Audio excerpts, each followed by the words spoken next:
क्योंकि आप एक सोचिए, एक को थोड़ी कहानी सोचना, थोड़ा सा ऐसे इमेजिन करना। आपको पता है कि यूपीएससी बहुत ही कठिन एग्जाम है, विश्व की दूसरी सबसे बड़ी कठिन, भारत की सबसे कठिन एग्जाम है। हिंदी माध्यम में पहले से ही तकलीफ है, सिलेक्शन बड़े मुश्किल से होता है, बहुत सारे अफवाहों का दौर है, बहुत सारे गंदे मास्टरों की भीड़ है जो कभी इधर कभी उधर, कभी ऐसे कभी वैसे, तुम्हें चारों तरफ से घेर कर 10-10 मिनट 2-2 घंटे, कभी करंट अफेयर के नाम पर, कभी डरा कर, कभी धमका कर, कभी प्रेम से, कभी भावनाओं से तुम्हें चारों ओर से घिरे रहते हैं। तुम्हें कहा जाता है कि नामुमकिन है, ये बहुत ही अद्भुत सा कदम उठाना होगा यदि आपको यूपीएससी निकालना है। उस दौर में लोग कुछ ऐसे ही मोक्ष प्राप्ति के लिए बातें करते थे।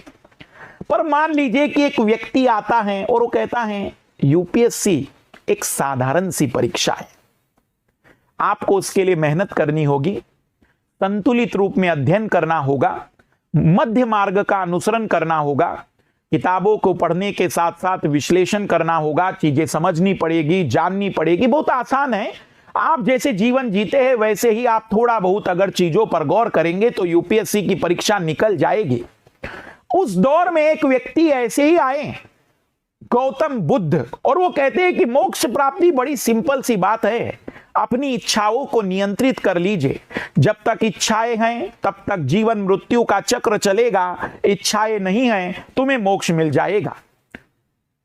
तो जो हमारे लोग थे उन्होंने कहा यार, अभी तो वो व्यक्ति बता रहा था कि बहुत कठिन है मोक्ष प्राप्ति करना, और महोदय तो कह रहे हैं कि बहुत सरल है। डाउट हो रहा है मुझे महोदय पर। ऐसी स्थिति यूपीएससी के विद्यार्थियों के भी है। सारी दुनिया कह रही कठिन है और मधुकर सर कह रहे हैं कि भाई सिंपल है, मेहनत करो, निरंतर का पढ़ते चलो, 6-7 घंटे प्रतिदिन पढ़ते चलोगे, संतुलित रूप में पढ़ोगे, सारा सिलेबस या सिलेबस के अनुसार पढ़ोगे तो बेहतर तरीके से समझ पाओगे चीजों को। हर एक सब्जेक्ट में एक ही टीचर को फॉलो करिए, एक किताब फॉलो कर लीजिए, प्रीवियस ईयर के क्वेश्चन कर लीजिए, सिलेक्शन हो जाएगा। तो डाउट है इतना जीवन कैसे सरल हो गया। तो जो नए नए लोग थे जिन्होंने इन मोक्ष प्राप्ति के उन पंडितों की तरफ ध्यान नहीं दिया, वो बौद्ध धर्म को एक्सेप्ट करके आगे निकल गए, और जिन्होंने इन्हीं तरीके के गुमराह रास्तों में भटकते चले, उन्होंने बौद्ध धर्म पर डाउट किया कि थोड़ा रास्ता कठिन होना चाहिए।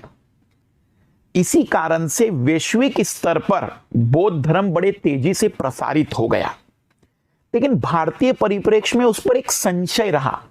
फिर मैंने आपको बताया था कि बौद्ध धर्म बाद में पूरी तरह से एक तरीके की हिंदू धर्म की शाखा ही हो गई। गौतम बुद्ध जी को 10वां अवतार माना जाने लगा, उनकी भी पूजा पाठ होने लग गई, ब्राह्मणों ने भी उनका सम्मान करना शुरू किया। तो बाद में तो ऐसा लगा कि वो उसी में मिल गए, तो इस कारण से भारत में उनका उतना प्रचार प्रसार नहीं हो पाया जितना कि विश्व में। डॉक्टर भीमराव अंबेडकर जी आए, उन्होंने ही एक तरीके से पुनर्रूप में हम कह सकते हैं कि बौद्ध धर्म के अनुयायियों की तादाद बढ़ाई। लेकिन जैन धर्म में भारतीयों का बड़ा अट्रैक्शन रहा। क्यों? क्योंकि जैन धर्म में कठोरता थी।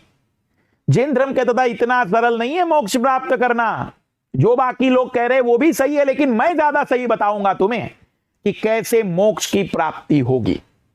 और इसीलिए भारतीयों का जैन धर्म के प्रति आकर्षण बढ़ा।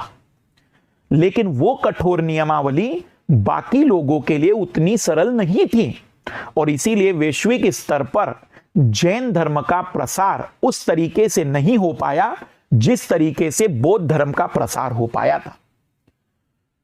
आइए